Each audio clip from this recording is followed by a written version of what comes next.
Bonjour tout le monde, c'est Nicolas, j'espère que vous allez bien. Alors, bienvenue dans cette nouvelle vidéo sur SketchUp Pro, spécialement dédiée à l'aménagement du paysage. Alors, qu'est-ce que je vais vous montrer dans cette vidéo? On va voir comment on peut intégrer des arbres dans un aménagement, comment on va pouvoir utiliser la 3D Warehouse et comment ça fonctionne avec notamment, il y a un certain nombre de nuances au niveau des polygones et des vues. Au passage, abonnez-vous à la chaîne. Au passage, mettez aussi des likes sur les vidéos. Comme je vous dis, ça fait plaisir, des likes. Et puis, si vous voulez en savoir plus sur SketchUp pour l'aménagement paysager, ça veut dire comment modéliser un aménagement de jardin dans SketchUp. Ce que je vous invite à faire, c'est à cliquer en premier lien dans la description. Je propose une formation complète qui vous permet d'apprendre déjà SketchUp en partant de rien et ensuite de faire des modélisations pour l'aménagement paysager. Donc SketchUp, pourquoi ça va être intéressant pour l'aménagement paysager? Tout simplement parce que vous pouvez être amené à créer par exemple un projet. Alors ça c'est à but professionnel. Un projet, et ce projet, on va vouloir pour des clients, pour des personnes, faire un rendu en 3 dimensions pour pouvoir visualiser le projet en amont. Et c'est pour cette raison qu'on utilise ce type de logiciel modélisation 3D. Alors, on y va. Donc, on va utiliser directement la 3D Warehouse. Donc là, j'ai créé ce type d'aménagement-là. Donc, j'ai intégré un certain nombre de plantes. Alors, ce qu'il faut savoir, je vais vous montrer déjà une différence. Je vais aller dans 3D Warehouse.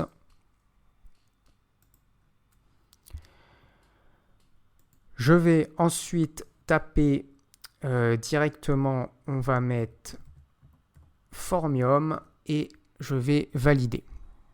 Alors, donc là, j'ai déjà intégré, vous voyez, ce Formium qui est situé ici.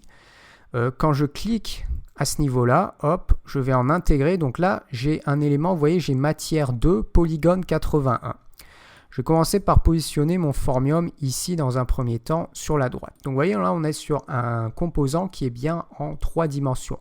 Donc je peux bouger autour de ma caméra et on a bien un élément qui est en 3 dimensions. Maintenant, je vais aller sur ma 3D Warehouse. On va taper un petit peu dans le même style Cordyline. Alors ici, je vais aller dans les modèles, je vais avoir plus de résultats. Et je vais aller chercher un modèle qui va être à plat. Voilà, donc là, j'ai un modèle qui est entièrement à plat. Donc, comment on le voit? On le voit qu'on a une matière et surtout, on a un polygone, un seul polygone. Donc, ça veut dire qu'en fait, c'est un fichier image qui a été importé, qui va être à plat. Je vais vous montrer la différence. Je vais venir ici. Et si je tourne en fait ma caméra, enfin si je tourne avec mon outil là comme ça, vous voyez que le fichier image va venir tourner en même temps. Et quand on est sur des vues comme ça, de côté, de face, isométrique, on va avoir l'impression de 3 dimensions. Alors qu'en fait, on a simplement une image qui va tourner au fur et à mesure de la caméra. Par contre, si je me mets en vue de dessus, donc je bascule en vue de dessus, vous voyez là la différence, hop, on a bien quelque chose qui est entièrement à plat. Et quand on est sur une vue de dessus, par contre, ça rend pas bien forcément. Donc là, par exemple, sur mon aménagement qui est situé ici, là, j'ai positionné des plantes qui sont avec simplement un polygone, donc qui sont en format image. Et de ce fait-là, quand je me mets en vue de dessus, je ne les vois pas, quasiment pas. Par contre, si je bascule ici, sur ce type de vue, là, vous voyez, on a un rendu intéressant. Par exemple, là, j'ai un callistémon. Donc là, quand je suis ici, j'ai vraiment un joli rendu du callistémon. Là, pareil, j'ai un fusain rampant. J'ai un bon rendu du fusain rampant. Par contre, si je me mets en vue de dessus, ils vont être totalement à plat. Alors que la lavande, par exemple, là, elle est bien en 3 dimensions. Et si je me mets en vue de dessus, tac, on a une jolie lavande. Voilà, donc ça c'est vraiment la nuance qu'il faut savoir. Là pareil, j'ai un palmier, un Camerops humilis qui est situé ici. Et là vous voyez, il est entièrement à plat. Par contre, alors quand je tourne, il va tourner avec ici. Si je prends en revanche mon palmier chanvre, le Trachycarpus fortunei, ici, vous voyez, il est bien en 3 dimensions. Donc après, Au niveau de la 3D Warehouse, ce qu'il faut savoir, c'est que si par exemple vous connaissez bien les noms latins, vous pouvez chercher énormément de choses. Je vais vous donner des exemples. Je veux un arbus persistant, je vais mettre Pittosporum en latin. Et ce qui est bien, c'est que vous allez trouver des choses. Alors là, hop, j'ai fait une petite erreur. Pittosporum. Et ce qui est bien, c'est que vous allez trouver des choses directement toutes faites. Là, par exemple, j'ai un Pittosporum. Alors celui-là, il va s'afficher à plat. Je vais venir le télécharger. Un Taubira comme ceci. Et là, vous voyez ici, hop, il va s'afficher à plat. Si vous connaissez donc les noms latins, vous avez la possibilité de trouver un petit peu ce que vous voulez. Si vous voulez un Photinia pour de la plante de haie, par exemple, vous tapez Photinia et on a des résultats. Si vous voulez un oranger du Mexique qui est un Choisilla ternata, vous mettez Choisilla.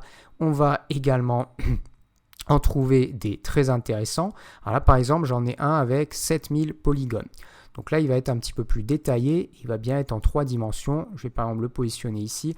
Alors vous voyez, on peut aussi, là j'ai fait mon design de jardin, donc je peux aussi le positionner par exemple à ce niveau-là. Ensuite, toujours pareil, on est sur un système de composants. Donc ça veut dire quoi? Ça veut dire qu'on va pouvoir redimensionner notre élément exactement comme n'importe quel composant tout simplement. Et derrière, vous allez pouvoir le déplacer et puis le positionner par exemple où vous voulez sur votre aménagement. Donc là, on a un petit peu près voilà, ce niveau de détail. Simplement, ce qu'il faut faire attention, c'est quand vous importez des éléments, vous pouvez être amené. Donc là, je vais vous redonner quelques exemples rapidement en nom latin. Vous voyez, je tape par exemple en vivace, plante vivace, je vais mettre une Gora. On va trouver des choses. Voilà, Gora, ici. Je vais taper sauge, donc on va mettre Salvia. On va trouver des choses. Ensuite, je mets sauge. J'appuie sur Entrée, même en français, je vais quand même trouver des choses équivalentes, ils nous le mettent en Salvia. Si vous voulez par exemple des palmiers, vous tapez un Trachycarpus, hop, on va trouver également les modèles de Trachycarpus fortunei, mais on peut aussi bien évidemment taper juste palmier. Donc vous voyez, vous avez quand même une bibliothèque qui va être assez large au niveau de la 3D Warehouse, bien évidemment. On peut aussi mettre des choses généralistes. Alors ça, c'est simplement si on fait de l'aménagement de base. Sinon, on va quand même cibler un peu plus de choses. Là où il faudra faire attention, c'est que vous pouvez avoir des fois des plantes qui vont avoir énormément de polygones. Faites simplement attention à ça. Pourquoi je vous dis de faire attention à ça? Alors ça dépend aussi de la puissance de votre PC. Mais vous pouvez tomber, alors là on a des restrictions en termes de polygones, donc ça veut dire par exemple là je peux augmenter, et là si là par exemple j'ai un arbre qui va faire 826 000 polygones. Je vais même pas le mettre parce que j'ai peur que ça fasse énormément ramer. Alors je vais quand même le mettre avec l'enregistrement vidéo en capture d'écran, plus ça va me faire énormément ramer mon modèle SketchUp. Ça va même peut-être, vous voyez, 800 000 polygones d'un coup. Donc je vais venir le télécharger, on va voir ce que ça donne. Et là, hop, alors déjà, vous voyez, ça commence à ramer. Hop, je clique dessus. Et après, je pense quand je vais bouger la caméra, ça va ramer. Voilà, ça rame ici. Donc vous voyez, là, on est à 800 000 polygones, ce qui est quand même tout simplement énorme. Alors, si je zoome un petit peu, vous voyez, on va avoir quelque chose de détaillé. Mais le problème, c'est qu'il y a même tellement de polygones qu'avant que tout ça charge, des fois, ça va mettre du temps. Donc, à chaque fois que vous allez bouger votre vue, vous allez avoir cet aspect un petit peu bizarre. Et là, par exemple, voilà, ça rame pas mal, quoi. Et le problème, en fait, qui se pose, c'est que quand vous avez trop de polygones comme ça, à peine vous bougez votre caméra, vous allez voir tout qui va apparaître en noir comme ça sur les autres éléments. Donc ça, c'est un petit peu le problème. Donc, il faut faire attention à ça. Ça dépend aussi de la puissance de l'ordinateur. Mais quoi qu'il en soit, là, je vais le supprimer. Hop. Quoi qu'il en soit, faites attention à ça pour la simple et bonne raison que si vous commencez à mettre des arbres qui ont par exemple 100 000 polygones, vous les dupliquez, vous en mettez énormément sur votre aménagement, très rapidement, ça va saturer le modèle. Et à moins vraiment d'avoir un ordinateur top, vous risquez vraiment d'énormément ramer. Ça va vraiment vous alourdir énormément le fichier aussi, il faut faire attention à ça, et votre fichier SketchUp, le moindre chose, ça va énormément vous l'alourdir, donc il faut faire attention de pas faut faire attention au nombre de polygones. Si vous avez aimé cette vidéo, allez, mettez des likes, abonnez-vous à la chaîne.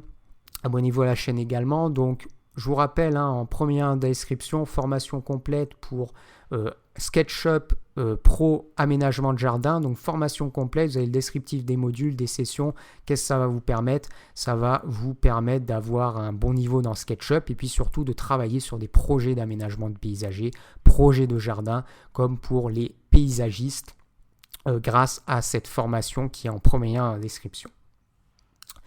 Sur ce, je vous dis à bientôt. Ciao, ciao.